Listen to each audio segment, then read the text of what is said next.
large projects which are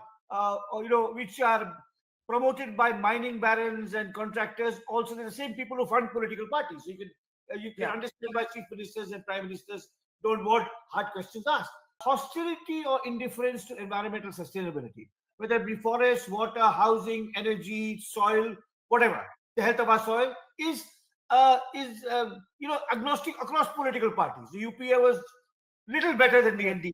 And state governments, whether it be the DMK or the left or whatever, they see environmentalists as an obstacle to development, as busybodies, as somehow coming in the way of India becoming great and glorious and rich and prosperous. In this air pollution, which is there in the winter months, it is the poor and the vulnerable who suffer most, because middle class and upper class Indians have air purifiers and so on. So the social justice aspect of the environmental movement often gets lost, because people think it's only about gorgeous landscapes, forests, rivers, tigers, elephants, exotic bird species. Not at all. The mainstream media particularly, has become very hostile to environmental questioning, except at times of crisis, like when the AQI reaches 400 or 500. Mainstream economists, whether they're left wing or right wing, whether they're free market or welfarist, don't Yeah. understand the environmental predicament. I will happily take names, but India has produced many famous economists, including Nobel laureates and so on, and professors in prestigious American universities.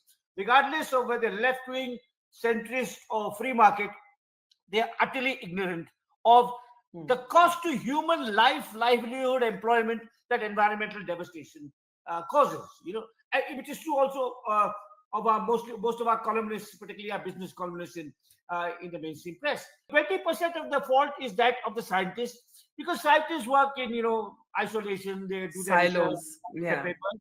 But 80% of the fault is the politicians who haven't even approached them.